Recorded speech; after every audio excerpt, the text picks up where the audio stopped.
Wednesday morning on your favorite TV show, your breakfast show on television. I like to call it a Wednesday without worry. So good morning, and I hope you're having a Wednesday without worry because I am having a Wednesday without worries this morning.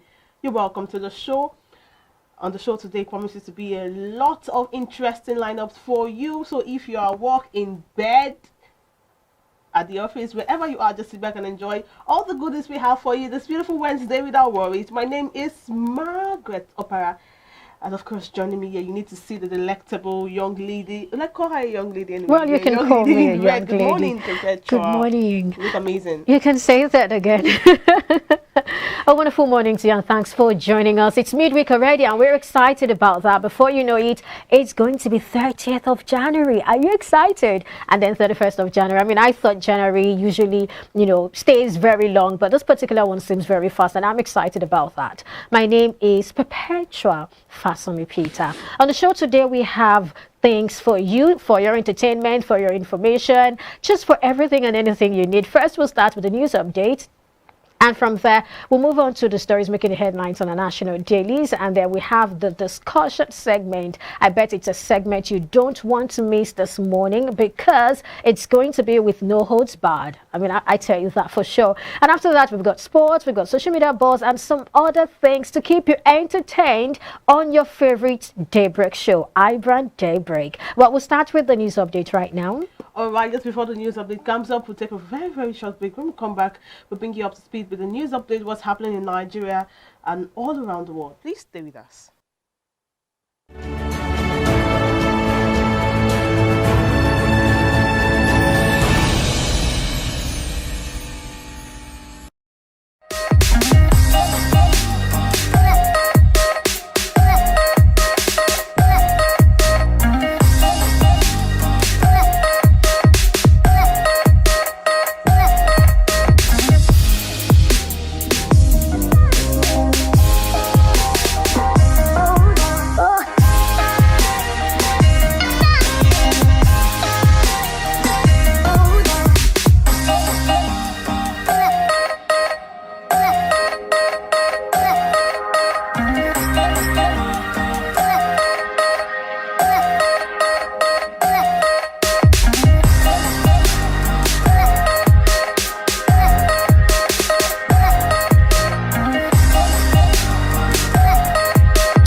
First story on the news update says the Central Bank of Nigeria's Monetary Policy Committee on Tuesday retained the monetary policy rate MPR at 11.5% and kept all other parameters unchanged.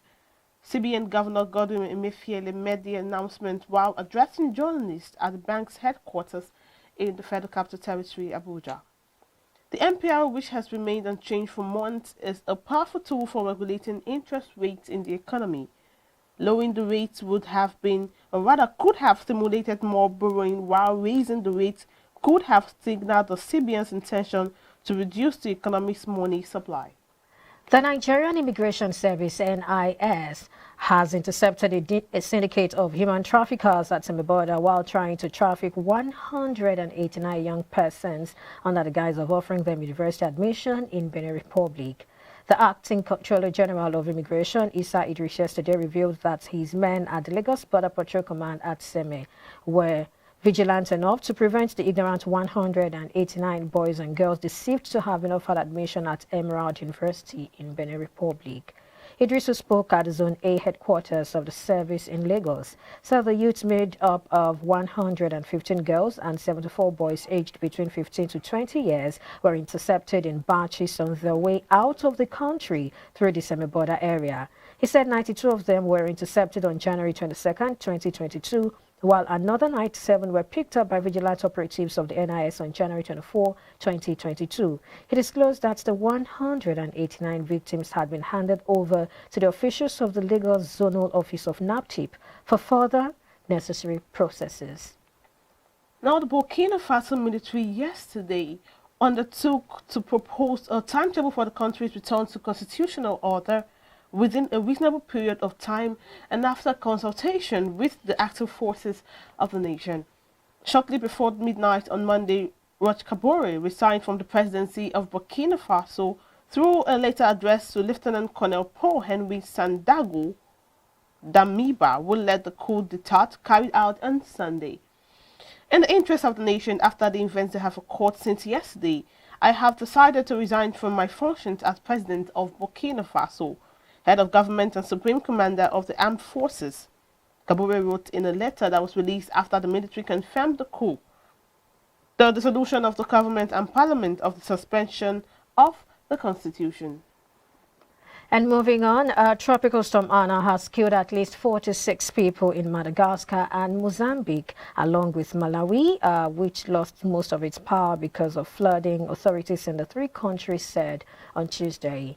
The storm, which formed over the east coast of Africa's largest island, Madagascar, has brought heavy rains causing flooding and mudslides in the capital, Antananarivo. The latest report from Madagascar's Disaster Management Agency on Tuesday showed that 39 people have died and nearly 65,000 have been left homeless since last week. Mozambican officials on Tuesday said 3 people were killed with at least 49 injured in the province of Zambezia. More than 500,000 people have been affected in Zambezia as well as Nampula and Sofala provinces, according to the Mozambican government and UN agencies. And that's it on the news update segment. We'll take a very short break now. When we come back, of course, we'll be reviewing some top stories on the national dailies this morning. So stay with us.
You're still on to iBrand Daybreak, and now it's time to review some top stories on our national days this morning. And join us to make sense of the stories we are just about to review. We have with us Dr. Dayo Kayode this morning, political technocrat, and also aviation experts. Good morning, Dr. Dio. Thank you for joining us. It's my pleasure being here. This radio show is intentional, no? Are you remembering us at February 14th? Oh, not at all. It's just a coincidence. Really? Yes. Okay. All right, Dr. Dio, let's go straight to the topic of the day, or the business of the day. Now, the first story here, I'll start with the Punch paper. The banner headline here says, subsidy. NMPC may deduct over 1 trillion naira from FAAC in 6 months. There's some writers to the story here, and the story says, federal government plans PIA amendments, extend subsidy removal by 18 months. NLC suspend protest, says talk with federal government continue. States face hard time over salary payments, orders. Economists warn, and the stories are on pages 2 and 19. And now going further down, there's a story here that says, Kwara meets Christians, Muslims, says hijab stays in school. Okay, the story in there is on the page 9 of the Punch. Ogun Monarch's mother, police get clues, Abiodun demands killer's arrest, that's on page 5. Lover demands money to transport visiting girlfriend's corpse. Family alleged foul play, and that's on page 4. Bottom stream of the paper says IG 45 security as equity PDP APC primaries holds today, Thursday. That's on page 11. Sorry about that, Dr. Dio. And on pages 4 and 5 says Lagos housewife allegedly kills husband with pressing iron during an argument. Okay, Afenifere plans political party insists on state police constitution review, and that story is on the page 8 of the Punch. Now we go to the earpiece of the paper that says African airline passengers traffic crashes by 65% over Omicron orders. Page 20 has a story, and on page 2, National Assembly agrees on consensus, orders list conditions. Page 29 says MPC experts foresee tougher days as CBN retains lending rate. Nigeria sinks deeper in corruption rating, drops to 154. ICPC disagrees, that's on page 8. Lawan meets customs, DSS, NSCDC over fuel smuggling on page 2. And finally on page 8, the story that says Reps majority leader gets 28th child, lawmaker pursues 30. All right, moving on to the Guardian paper this morning. We start with the banner headline, and it reads, Stay of fuel subsidy. Government will borrow more, states struggle to survive, OPS warns. The story has about 7 riders, the first being, Buhari suspends PIA by 18 months, NLC shelves protests. Says no law is cast in stone. Panic buying as petrol queues return to Abuja. Suspension of fuel subsidy removal is suspension of, okay, that's something you'll probably get. Suspension of doomsday, says retired Army General. And we have NMDPRA to partner NLNG to solve nation's energy challenges. 2 more riders to the story. Aremu urges sustenance of negotiations, and Oyo CSOs vow to go ahead with protest. Away from that banner headline, thieves break into Arik airplane in Lagos, strip cockpit gadgets. That's on page 4. Violence in Kaduna over killing of herder. Ebony declares former rep wanted over alleged inciting statement. Rivers aircraft abandoned by Amaechi administration discovered in Germany, says Wiki. That story is on page 27. And we have Ekiti. Police warn against breach of peace as Governor Emmanuel heads PDP primary committee. Nigeria drops on Transparency Corruption Index, ranks 154. That's on page 4, and that's all on the Guardian paper this morning. All right, now we'll move to Business Day paper. And Business Day top story says, still on the petrol subsidy removal, which is the biggest story today on all of the paper, says Nigeria faces higher budget deficit on revived subsidy, with the writer saying seeks to amend PIA. And the next story here says Nigerian's corruption index ranking lowest in 2 years. Okay, that story is on the page 4. And on page 2, cooking gas prices fall to 10% on improved supply, VAT waiver. Okay, Now, the next story here says how Nigeria failed to lead vaccine production in Africa. That story is on the page 30 of Business Day. And finally, as usual, there's a market monitor for the Nigerian Stock Exchange, Bitcoin, and FX. For more business stories, do well to grab the Business Day paper. And moving on to this day, well, we have the banner story, which of course is obtainable in almost all the papers this morning. And this reads, Buhari defers subsidy removal to incoming government. We have writers to this story, 5 of them. First being 18-month suspension to send PIA amendments to National Assembly. Federal government says decision has nothing to do with 2023 elections. And I have IMF insist on end once funds. Okay, the value, okay, wants funds to health and social development, wants funds channeled to health and social development. NLC, why we suspended nationwide protest. LCCI calls for phased implementation. Nasima seeks wider consultation. You'll find that story on page 10. Women stage solidarity walk for Yahaya Bello's 2023 presidential bid in Abuja.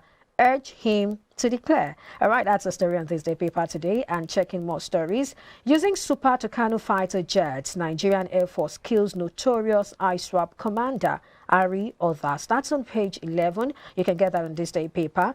President directs security agencies to use 5G technology to tackle insecurity. There are 2 riders to the story. First being Ali's safety concern. All right, and checking more stories. At last, Senate, House pass amended electoral bill. And we have riders, okay, direct, indirect, consensus primaries for parties, stipulates conditions for consensus, proposed legislation to be transmitted to Buhari in 7 days. Another story still on this day paper. This you will find on page 5. Emefiele forecloses monetary policy tightening to boost recovery, stimulate growth. And that's all on this day paper today. And quickly and finally on the Nation, the top story still says subsidy extension stalls Petroleum Industry Act. And the writer to the story says PIA for return to lawmakers. Buhari okays continuation of subsidy payment, Labour suspend protest plan. And I'll just go to the earpiece and says Dangote remains Africa's richest. Wike accuses Amici of dumping Rivers plane in Germany. The next story says over 1,200 delegates to pick Ekiti PDP candidate today. And on page 3, House Leader Doguwa welcomes 28th child. Electoral bill. Lawmakers okay consensus with tough conditions. And I'll just take the final one that says no capital flights from Nigeria, says Emefiele. All right, quickly, Dr. Dayo, we have most of the stories here. Of course, all the stories we read talked about the, of course, fuel subsidy removal, but that will be the next story for the discussion segment. But I want to pick on this one on the bottom stream of the Punch that says Afenifere plans political party insists on state police constitution review, and that story can be found on the page 8 of the Punch paper. So what do you have to say about this particular incident or story? Yes, I will talk about it, but then let me also give you a good news when because I heard you talking about COVID-19 vaccine. Nigeria failing to take the lead. Yes. It's a pity that the person writing that particular story has not done his or her research. He should go to Afebawala University to find out what is happening there. They have actually come up with a vaccine for COVID-19 made from alligator pepper and all that. I mean, after this program, I will send it to you. How authentic is that? I will say, Afebawala University cannot come out and say that without having it. All right. And he has sent it to even WHO for authentication. So, I mean, the story is there. Okay. You know. Now, as regards state police and the formation of political parties. Yeah, that's the point. If Afenifere wants state police, you cannot sit by the fence and be agitated. I always tell people, political agitation without political participation is zero. You can't get to anywhere. Do you understand? That's it came out from my mouth sometimes about a month or 2 ago. And I said, Dio, so what's happening to you? Because I didn't even know when I said it. And I started thinking about it. You find now people agitating. You will be agitated till you die. Because those that makes laws, those that execute and all that. But is it really supposed to be? So if I'm agitating, that means I have put some persons, or some persons are already occupying the position, and I want them to deliver on certain grounds or deliver certain stuff. So why should it be a problem? Let me also put it to you. If you are agitating, you are not the one there. I'm the one there. I have the program I've told the people I was going to do before they could put me there. So it behoves on me to ensure that I satisfy the people than you that is agitating. Because your agitation might be coming from your own perspective that is even it could even be a novel one. But people are not saying it. Do you understand? So if I should follow you without following the people who are in the majority, they will remove me from office. Well, you never can tell. And when I don't want to be removed from the office, I mean, so many of us don't believe in state policing. Like me, I don't believe in it. Because I know that the politicians will be using it to their own advantage, especially during the time of election or when they want to harass an opponent or the other. But then it doesn't water down the fact that the state policing is an integral part of fighting security. What we need is this. How to fight security in this country is this. So what insecurity? Insecurity is this. One, empower the police. It will surprise you that the police, rather than army or navy or air force, are closer to the people than any of them. But who is government empowering? It's not like that in other climes. It's not like that in other climes. Empower the police. Then the hierarchy of the police in each state, ensure that at the top there, you have people that understands the culture, language, and behavioral pattern of the people. And especially that understands the terrain, the nooks and cranny. Okay, Dr. If you take me to Ekiti State now, I will perform better than when you take me to Meduguri. All right, Dr. Dayo, for the want of time, we'll just pause the segment, but we still have in the studio. I'm sure you have a lot of things to say. All right, that was Dr. Dayo. That is Dr. Dayo still with us in the studio. Right now, we'll take a very short break right now. When we come back, of course, conversations are still lined up for you this morning, so please stay with us.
on, the federal government says it is proposing to extend the subsidy removal implementation period by another 18 months.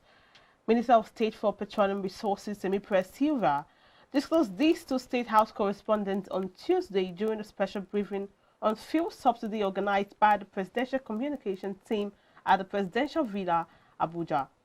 And according to him, the extension will give all stakeholders time to ensure that the implementation is carried out in a manner that ensures all necessary modalities are put in place to cushion the effect of the PMS subsidy removal in line with prevailing economic realities.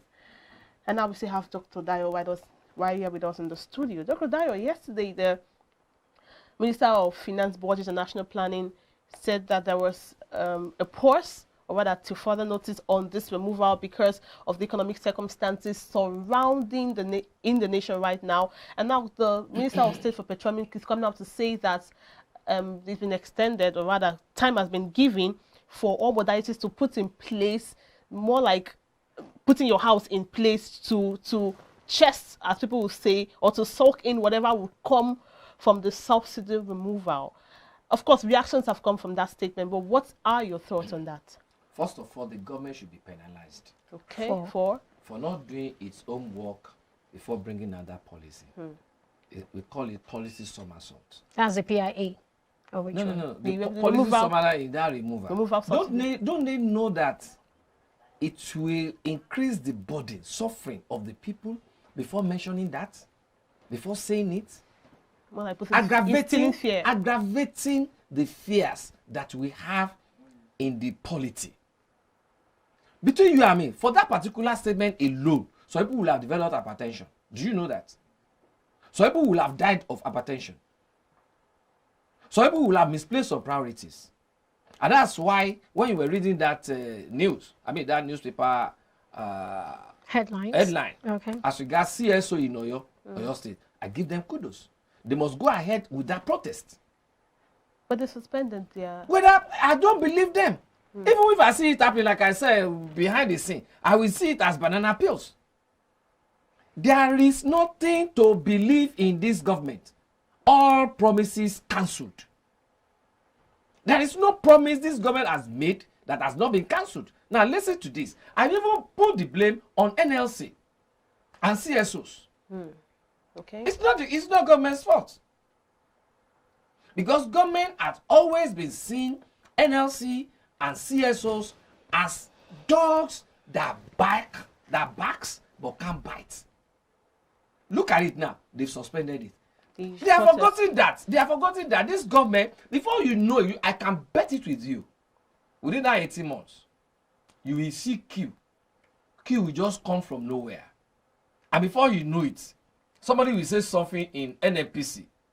Another person will say something in ZPPRA or whatever they call it. And now we now say something else in presidency. I don't know about it. This one will say, no, it should be this. And before you know it, it has been increased. And you will not do anything. And people like you, who cannot struggle to buy, I beg, even if you are going to get it to buy, leave the price.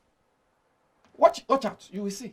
Okay, now. And the reason why I'm blaming NLC is ever since this thing have been happening in this country, it has always been in the agreement. We are increasing so that I can have money to repair our refineries. So many of those refineries have been repaired. Okay, now talking about the refineries, I remember that while the minister was talking, she also talked about the modalities that they want to put in place. She's saying that the Port Harcourt refinery will be up by December. Dangote refinery will be up by the end of the year. That's a word, by the end of the year. And that they're also working towards modular refineries. What do you think about that? Are you aware, that immediately at the advent of this government, immediately this government was sworn in, Port Harcourt refinery started working. Warri refinery started working, including the one in Kaduna. But all of a sudden, what has happened? What has happened? What is NUPEC doing? NUPEC, what are they doing? There's another one. Pengasan. What is Pengasan doing? TUC. What are they doing? to ensure that agreements by government is being forced. That they force it, they force government to stay by that agreement. Now you are talking again by December. By the end of the year, that's by the end of the year. Yes. And then you are giving again 18 months. And then you are talking of Dangote. I don't know how much you have followed that Dangote issue. It was supposed to start a particular time. It couldn't. It's okay, so time again it will start. And before you know it, the money to be invested was even increased. And before you know it, they now ask NNPC to also come and invest in it. I don't know whether you understand. Oh, what's the interpretation? How do I even put it? Paying Peter to pay Paul. Robbing Peter to pay Paul. Oh, there are a lot of things as regards that you cannot just come on here and be saying it so that it won't be as if one is but so that in essence, are you saying that putting the whole economy in one man's hand? Okay. Putting the whole economy in one man's hand. So if tomorrow comes, Dangote is a businessman. Yeah. He wouldn't look at the social aspect of it, and because it's one person. It's so proprietary. Is it so proprietary? He can wake up tomorrow and say, "Look, this is how much I've invested. I've got to recoup my money." So what would you tell? But why would the government want to do that? What benefit does it hold for the country? Saying that we have investors, maybe foreign investors, who may be interested in investing in the country, but when they see this policy, what benefit does it have for the country too? When Cinematography was closed and Dangote alone was being allowed to be doing international trade there, what benefit does it have for the government? Oh, Doctor, let's look at this. What benefit does it have for the government when Dangote gave how many billion now, maybe 2 billion or whatever, to the federal government during the COVID-19 as palliative, and the following day he increased the prices of his commodities? So we need to look at all these things to be able to understand what benefit is has for the government and what benefit is has for the people. All right, Doctor, initially, earlier on, you spoke something in Yoruba and the interpretation was robbing Peter to pay Paul. And now this story that broke on the nation this morning, the NNPC may defunct 1 trillion naira from FAAC in 6 months. Talking about repercussions, I want to hear your thoughts. 1.020 trillion naira. Yeah. Yes. So what are the repercussions as relating to both the economic effects, both on the consumer, the common man? Of course. I'm not a common man. Okay. I'm not a common man. Oh, common man. Okay. Thank you. All right. Okay. See, the repercussion is there. Just one. To keep on pauperizing the people so that they will keep on establishing and forcing their hegemony, their leadership hegemony on the people. Because they know the moment you don't have enough money to feed, you don't have enough money to get good health care, you don't have enough money to get education, you don't have enough money to get housing, and you don't have enough money to improve on the infrastructure that you needed to live as a normal human being, like getting your generator when the light is off, you put on your generator, or having your borehole when there is no water, you get water and all that to be able to live as a normal human being. They know you will not be able to agitate against them. But then look at the and there is nothing you can do other than for them to keep on ruling. But from the side of the government, would a government really want to do that much? Because I'm trying to look at some of the points the government is trying to make. Because we see it as, you mentioned, they want to more like popularize the people. But then, would the government really want to do that? Don't you think that these things have been put in place for the future? Which future? In quotes. Since when have we been talking about the future? Since because when? I'm trying to put one and one together. Why would the government want to do all of those things to its people? In those days. So what gain? In those days, when we were having ECN, Electric Corporation of Nigeria, ECN, not NEPA. Okay. Before they take lights, they will announce it. Then it was not radio. It was radio fusion being hung on walls, on virtually all houses. They will announce it that they want to take lights between the hours of this and this to be able to do 1, 2, 3. And between you and me, they will take that light at that hour and they will bring it on or before the other hour. Okay, But what do we have today? Okay. People are now being, one, egocentric. They're now being hedonistic in thinking. And at the end of the day, they put the whole thing on me, myself, I, and not we. Nothing like we. Okay, still talking, beg your pardon, still talking about petroleum subsidy. This is a conversation, we know it's perennial. We've been having this conversation, and some persons are saying that when we talk about fuel subsidy, what we are saying is because we are not producing crude oil and we are having to import, so we have to pay the differential for the landing cost and all of that. And people are saying, if this is what the problem is, why should we be talking about fuel subsidy removal rather than addressing that differential, addressing the production, which probably is the main issue? You are still saying what I have just said. Which is? They will never. They know. It's not that they don't know. So what do we do? How do we get them to do these things? When they are thinking catastrophically, okay? When they are thinking catastrophically, they know what they are doing. It's not that they don't know what to do. It's not that the PhD holders among them intentionally want to be thinking like a primary school leaver. No. It's because of what I said. They know that, listen, this crude oil, they know that this crude oil, when you are transporting it abroad to go and refine, and come back, it costs some money. There, you will also pay for their services. There, they are employing their people. Here, it's causing unemployment.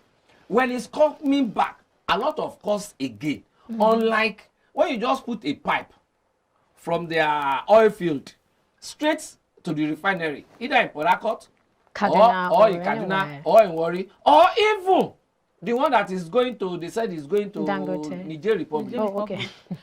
Do you understand? They know that when those things are here, are you also aware that there are other residuals when you crack that crude oil?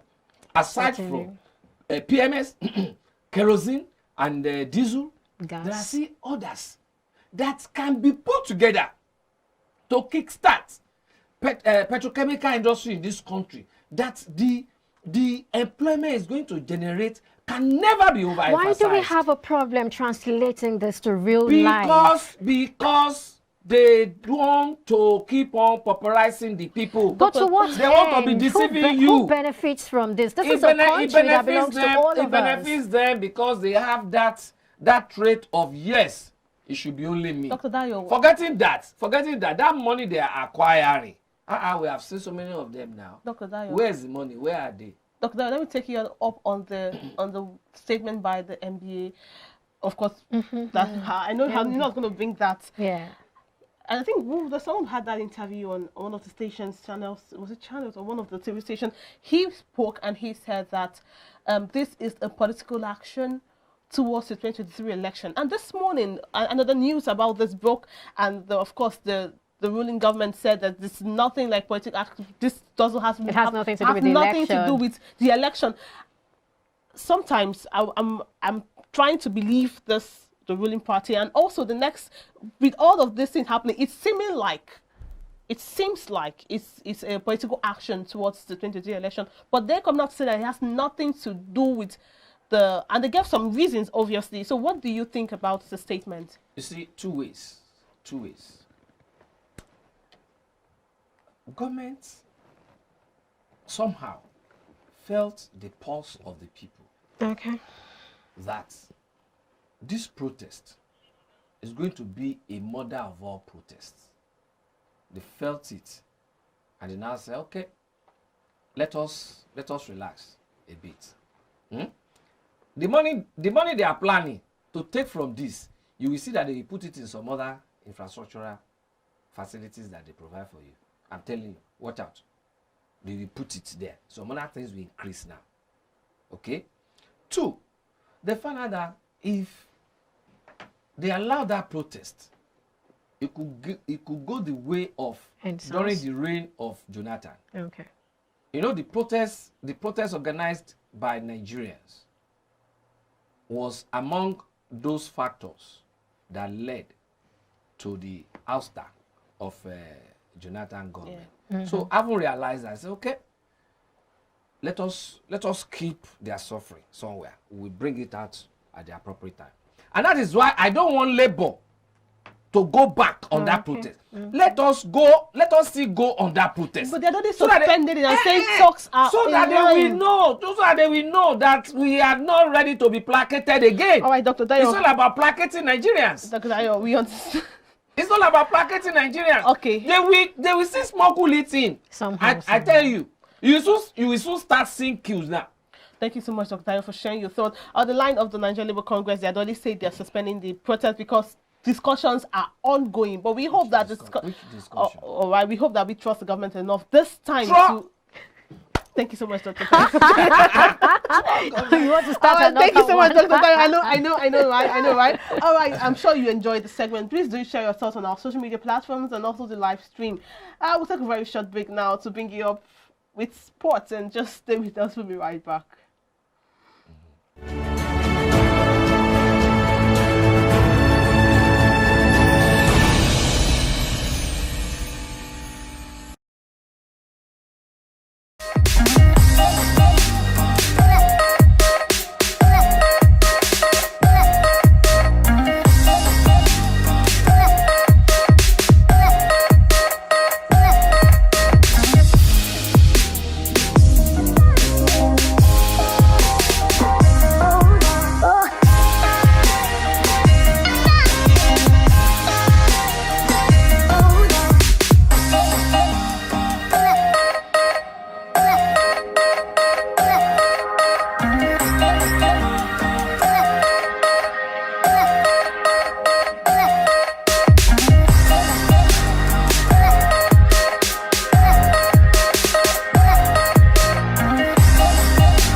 Most people don't understand the magic of a perfect skin, the allure of a well-pampered skin. We bounce from skincare products to skincare products, from spa to spa.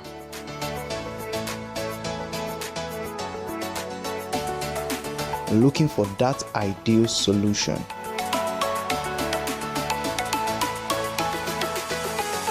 I found the solution.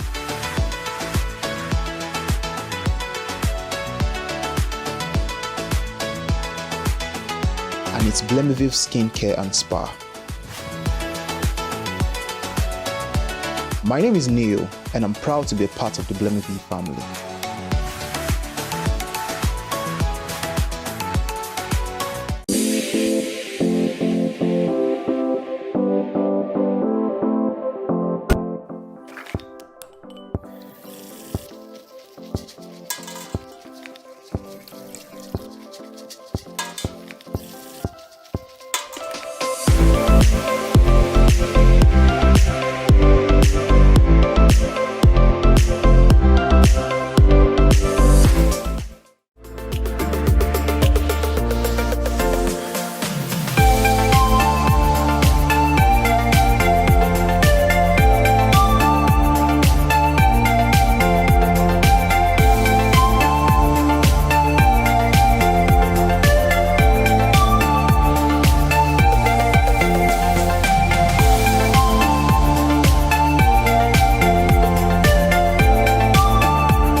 basking in the euphoria of the conversation we had before now. I'm sure you enjoyed it because I really did. A Perpetual did now. And there's something behind the stage he did too. So now he's joining us right here to bring us up to speed with what's happening in the world of sports. So it's over to you, Samson. Good morning. Good morning. You enjoyed our conversation, right? Yeah, it was intriguing. All right.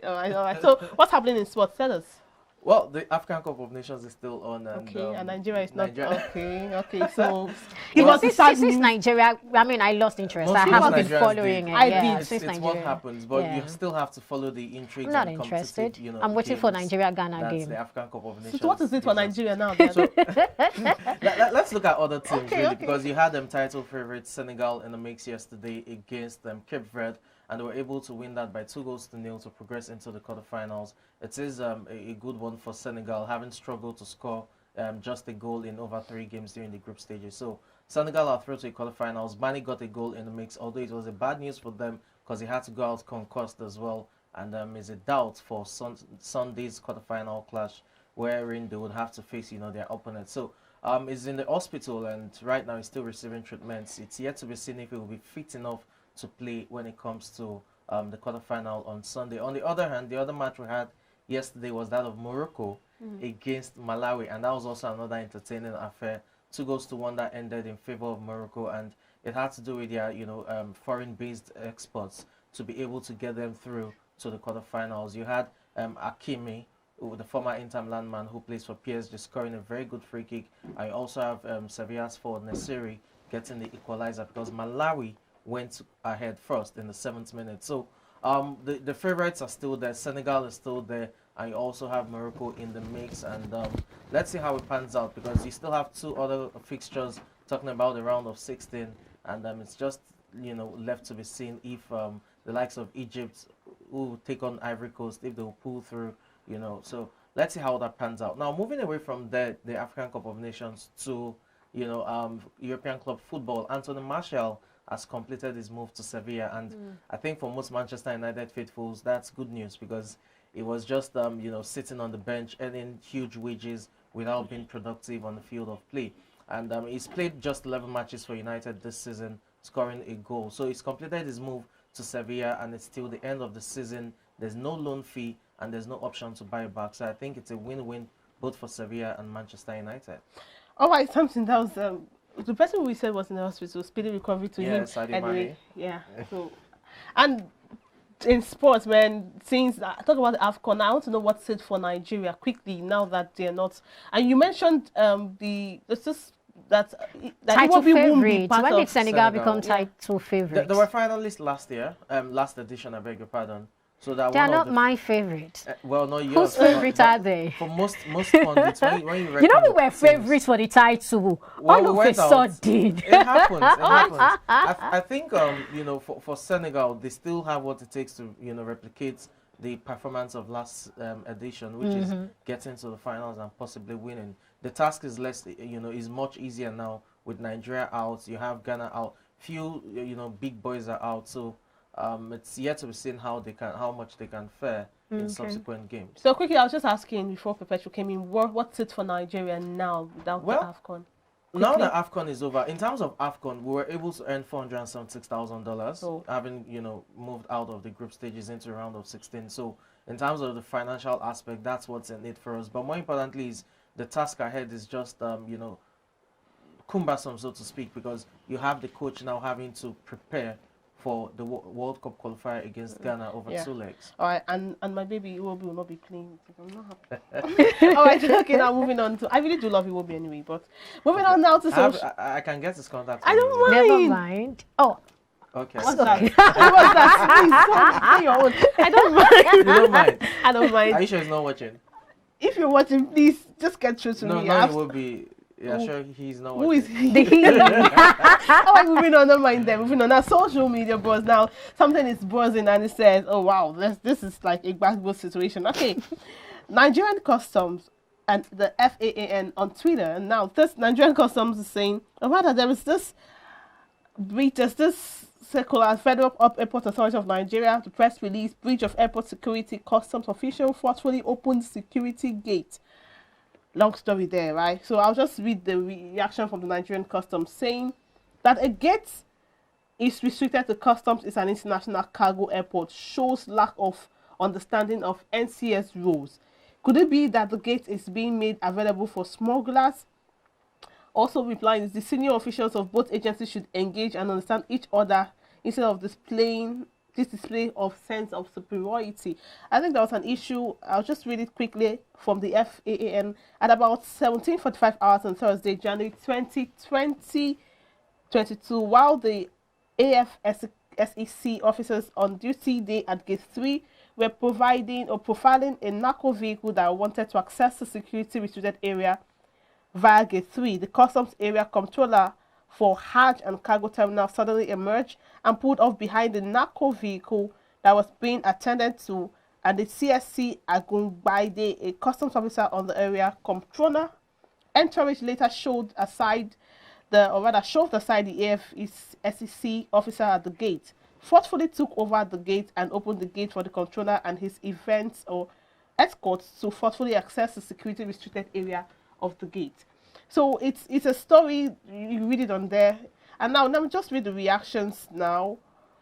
Someone love it. Yeah, Olufun is saying Okada don't jump keke. no, it's like not the bad boss thing. And then Solomon is saying we don't have a long way to go, or we do have a long way to go. Is this agency still can't identify their duties and work in harmony? I thought before anything leaves the airport, it has to be scanned and checked by the customs. But how come do we have gates restricted from the customs? I suspect a smuggler's route. And the next one says, everyone showing power. That's how one HOD in one department will be forming for another HOD at the expense of students' results. That's a big one. That's this something she said. Oh, read Bobo. I don't know you. Okay, Oyigbobo. What does that mean? It's not even media, radio, or TV friendly. TV friendly. Okay. Someone else said this is one too many under this current administration. How can two government agencies take to Twitter accusing each other? That's the point. Are heads of those agencies alive to their responsibilities, or this is a case of Twitter rats? This shame to the FAAN and the customs sad. Someone else says LMAO, that's laughing out aloud or laughing my. The Nigerian government is now really back on Twitter. Someone else said global disgrace. Really, another shameful display. Okay. These are not. Shamelessness has taken over. Agencies of government can collaborate seamlessly. Besides, NCS roles may not include impatience and show of force as addressed in the memo. If anything, the NCS would demand to know if there was any illegal activity at that gate, or did NCS see or catch any. So now I think basically I think the comments really wrapped up the how conversation. Would you come to social media to be throwing shit at yourself? What happened to the head of department of those agencies? More importantly is that the response from the official Twitter handle of the customs made an allegation against the Federal Aviation Authority of Nigeria. Is this a smuggler's route? In other words, that's an explicit way of saying FAN aids smuggling or they collaborate with smugglers. They're asking them. You don't make such claims without having some sort of, substantive, truth to them. Now, my concern is this. It shows a lack of, collaboration or synergy between the two agencies who are meant to work hand in hand to ensure that airports are safe, not just from smuggling, but also from, various threats, be it terrorism or what have you. Two, the allegation of, it seemed like a question, quite all right. There was a question mark. An advice statement. But that was too explicit from one government parastatal or agency to another, and it shouldn't be. Yeah. It just shows you the breakdown in working relationship between both of them. But really, aren't these people supposed to know what they are? I mean, they've been the roles are defined. They're supposed to know their roles. They're supposed to know where they have access to, where they do not have access to. Why are they bringing this here? It's normal to have clashes during work, right? It's normal to have this back and forth in work environment or relating to your work. But the thing is, taking it off social media and handling it like two adults and two federal. This is a federal thing. You saw the second tweet that talked about the heads should, work hand in hand, issue of superiority and all of that. It just gives an undertone to what is probably brewing between the agencies, that there could really be, underpinnings of superior clashes and all of that. That's probably what between it them, and is. it's Alright. silly at the very least. All right, that's where we call it a wrap here. But you said it all. People should handle the issues better. A better way to handle issues than bring it to social media. More or professional. More professional way. You Right? would expect that the Minister of Transportation, under which the aviation industry, is under his portfolio, as well as probably the Minister of Controller Aviation, General Hadi of Sirika. Customs, should sit and have a discourse or Alright. review this really. Okay, yeah, I agree with that, right? That's where we call the show wrap this morning. I'm sure you had an amazing show, and I said it's a Wednesday without worries, and trust me, the show was a show without worries. Tomorrow promises to be amazing, super exciting, because we are a step into the weekend, right? Yes. So I'll leave you with an anonymous quote that said, good things come to people who wait, but better things come to those who go out and get them. Good things come to you When you wait. when you wait, but better things come to me because I go out and I get them. So now that's the way I intentionally personalize that, so good things would come to you because you wait, but better things will come to me because I'm gonna go out there, step out, and grab whatever. You're not being I selfless. want. That's it. Life, Just do it. just do it. All right, thank you so much for joining us. Do well to join us again tomorrow, and don't forget, iBrandTV is your go-to television station for every kind of entertainment, business stories you need to know. My name is Margaret Obara. Do have an amazing stress-free day. My name is Perpetua Fasam Repeater. Do enjoy the rest of the day. See you tomorrow. Bye for now. And I'm Samson Olede. Have a wonderful day.